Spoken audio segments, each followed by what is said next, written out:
नाज़रीन, इस वक्त पूरी दुनिया में यहूदी बड़ी तेजी से गलबा हासिल कर रहे हैं और मौजूदा वक्तों में तो इनकी दीदा दलेरी और ताकत अपनी तमाम हदें पार कर रही है। फलस्तीन पर हमला आवर होने वाले यहूदी इससे पहले कभी भी इस हद तक ताकतवर नहीं हुए थे जितने आज के दौर में हैं। इस हवाले से बहुत सारे लोग कंफ्यूज हो जाते हैं कि यहूदी और बनी इसराइल क्या अलग अलग कौमें हैं या एक ही कौम के दो नाम हैं।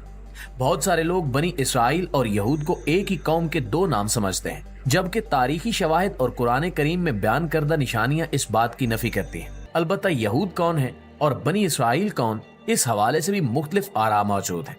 इनमें से कौन सी राय ज्यादा दुरुस्त है और दरअसल बनी इसराइल कौन है, यहूदी कौन है और इनमें से शैतान का साथी कौन है, इस बारे में जानने के लिए वीडियो को शुरू से लेकर आखिर तक जरूर देखिएगा। प्यारे दोस्तों, सबसे पहले हम आपको बनी इसराइल के बारे में बताते हैं। तो इसराइल दरअसल हजरत याकूब अलैहिस्सलाम का लक़ब है और इसी मुनासबत से इनकी तमाम औलाद बनी इसराइल कहलाती है। हजरत याकूब अलैहिस्सलाम सबसे ज्यादा मशहूर अपने बेटे हजरत यूसुफ अलैहिस्सलाम की वजह से हुए, जो इनके 12 बेटों में से सबसे ज्यादा हसीन व जमील थे। बनी इसराइल का आगाज हजरत याकूब अलैहिस्सलाम से नहीं होता, बल्कि इनका आगाज हजरत इब्राहीम अलैहिस्सलाम से होता है। हजरत इब्राहीम अलैहिस्सलाम जब इराक में नमरूद के जुल्म सितम से तंग आ गए तो इन्होंने अपने भतीजे हजरत लूत अलैहिस्सलाम के साथ इराक से हिजरत की और उस जमाने के किनान में आ गए। किनान का वो इलाका आजकल फलस्तीन कहलाता है। इस इलाके में आकर हजरत इब्राहीम अलैहिस्सलाम से अपनी तमाम आजमाइशों में सरखरू होने पर अल्लाह रब्बुल इज्जत की जानिब से वादा किया गया कि इनकी औलाद को इमामत दी जाएगी। इस हवाले से कुरान करीम में सूरह बकरा की आयत नंबर 124 में अल्लाह ताला का इरशाद है कि जब इब्राहीम को इसके रब ने कई आजमाइशों में आजमाया तो इब्राहीम ने इन सब को पूरा कर दिया, जिस पे इसके रब ने कहा कि मैं तुम्हें लोगों का पेशवा बना दूंगा। हजरत इब्राहीम अलैहिस्सलाम ने कहा कि मेरी औलाद में से भी, तो अल्लाह ने फरमाया कि मेरा अहद जालिमों को नहीं पहुंचेगा। इस आयत मुबारका से साफ जाहिर है कि अल्लाह रब्बुल इज्जत ने हजरत इब्राहीम अलैहिस्सलाम से ये वादा तो फरमाया कि इनकी औलाद में से लोगों को पेशवाई अता की जाएगी, लेकिन सिर्फ उनको जो अल्लाह रब्बुल इज्जत के फर्माबरदार होंगे और लोगों पर जुल्म सितम नहीं करेंगे। हजरत इब्राहीम अलैहिस्सलाम के 2 बेटे थे जो इन्हें अल्लाह ताला ने आखिरी उम्र में अता फरमाए। बड़े बेटे का नाम हजरत इस्माइल अलैहिस्सलाम, जबकि छोटे बेटे का नाम हजरत इसहाक अलैहिस्सलाम था। हजरत याकूब अलैहिस्सलाम हजरत इसहाक अलैहिस्सलाम के ही बेटे हैं, यानी हजरत याकूब अलैहिस्सलाम हजरत इब्राहीम अलैहिस्सलाम के पोते हैं।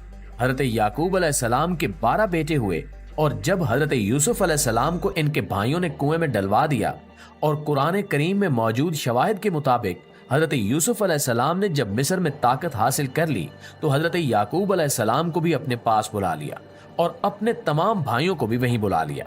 इसके बाद हजरत याकूब अलैहिस्सलाम के इन 12 बेटों की औलादें इतनी फैली कि वो अलग अलग 12 कबीले बन गए, जिनका जिक्र कुरान करीम में भी मौजूद है।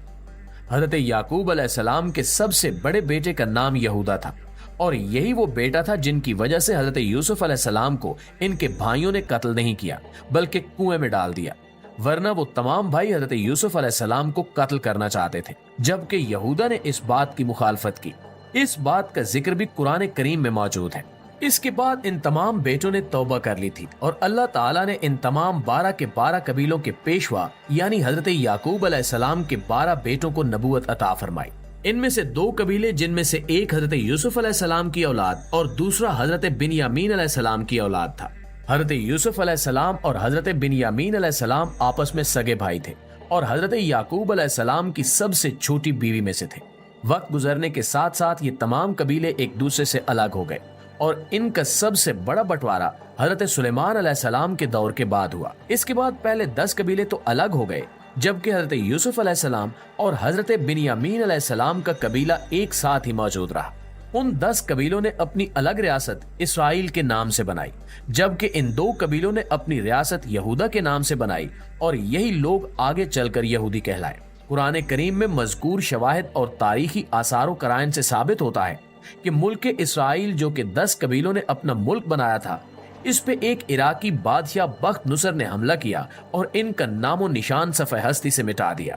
यूं बनी इसराइल के बहुत सारे लोग अपनी जान बचाकर पूरी दुनिया में मुंतशर हो गए और इसके बाद इनका नामो निशान भी तारीख में नहीं मिलता। बाकी बचने वाले 2 कबीले जो हजरत यूसुफ अलैहिस्सलाम और हजरत बिन्यामीन अलैहिस्सलाम की औलाद से ही हैं, वही यहूदी कहलाए और वही आज भी दुनिया में मौजूद है। यहूदियों में पैदा होने वाले तमाम के तमाम मजहबी फिरके भी इन्हीं दो कबीलों के यहूदियों में पैदा हुए हैं। आज अगर हम तारीखी हवालों को सामने रखते हुए बनी इसराइल के उन 10 गुमशुदा कबीलों के अफराद को ढूंढना चाहें तो हमारे पास इसका कोई तरीका मुयस्सर नहीं है। गो के पूरी दुनिया में बहुत सारी अकवाम इन 10 गुमशुदा कबीलों की औलाद होने का दावा करती हैं, लेकिन इनके पास इसका कोई सबूत मौजूद नहीं है। ऐसे लोग जो बनी इसराइल से होने का दावा करते हैं वो भी बड़े सगीर पाक व हिंद में मौजूद हैं, लेकिन तारीखी आसार मौजूद न होने की वजह से इनकी बात को दुरुस्त माना नहीं जा सकता। इससे साफ जाहिर है कि मौजूदा मुल्क इसराइल में बसने वाले तमाम यहूदी और बाकी पूरी दुनिया में मौजूद तमाम के तमाम यहूदी इन्हीं दो कबीलों जो हजरत यूसुफ अलैहिस्सलाम और हजरत बिन्यामीन अलैहिस्सलाम की औलाद से थे, इन्हीं से ताल्लुक रखते हैं। बनी इसराइल के बाकी 10 गुमशुदा कबीले कौन से हैं, इनके बारे में कोई भी सबूत कहीं भी मौजूद नहीं है। अब अगर हम इस बारे में सवाल करें कि आखिर इन तमाम यहूदियों ने जो अपने आप को यहूदी कहलाते हैं और हजरत यूसुफ अलैहिस्सलाम और हजरत बिन्यामीन अलैहिस्सलाम की औलाद से हैं, इन्होंने अपने मुल्क का नाम इसराइल क्यों रखा? इसकी बड़ी वजह यह है कि पूरी दुनिया की मजहबी किताबों जिनमें तौरात, जबूर, इंजील और कुरान मजीद शामिल हैं, इन सब में तमाम के तमाम यहूदियों को बनी इसराइल यानी सन्स ऑफ जेकब कहा गया है। सिर्फ कुरान करीम में ही मुख्तलिफ मकामात को यहूदियों को अलग और बनी इसराइल को अलग मुखातिब किया गया है, बल्कि कुरान करीम में बहुत सारी आयात के आपस में मवाजने से ये बात भी समझ आती है कि बनी इसराइल को इनके जालिमाना रवैये और करतूतों की बुनियाद पर दुनिया से खत्म कर दिया गया, जबकि ये दो कबीले यहूदी होने के दावेदार मौजूद रहे। इसके अलावा दुनिया में हजरत याकूब अलैहिस्सलाम की औलाद में से और कोई भी लोग मौजूद नहीं है। तौरात, इंजील और जबूर में बयान करदा वादों की वजह से यहूदी आज भी अपने आप को मजहबी तौर पर पूरी दुनिया की इमामत के काबिल और वाहिद हकदार समझते हैं, जबकि कुरान करीम में इस वादे का जिक्र भी है और ज्यादा वजाहत के साथ ये भी फरमाया गया है कि इनमें से जो लोग जालिम होंगे और दूसरे लोगों पर जुल्म करते होंगे, इन्हें दुनिया की इमामत नहीं दी जाएगी।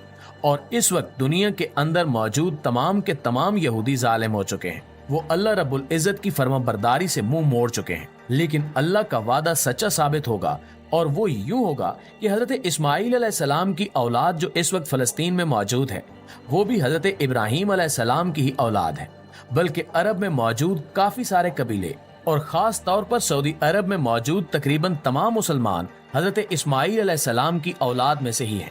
यहूदी हजरत इस्माइल अलैहिस्सलाम को हजरत इब्राहीम अलैहिस्सलाम का बेटा तो तस्लीम करते हैं, लेकिन इनकी आल औलाद को आले इब्राहीम तस्लीम नहीं करते, क्योंकि इससे इनके दावे को चोट पहुंचती है। अल्लाह रब्बुल इज्जत के वादे के मुताबिक हजरत इब्राहीम अलैहिस्सलाम की तमाम औलाद में से जो लोग अल्लाह की फरमाबरदारी करेंगे और इन शैतानी ताकतों के खिलाफ लड़ेंगे, अल्लाह इन्हें पूरी दुनिया की इमामत सौंप देगा।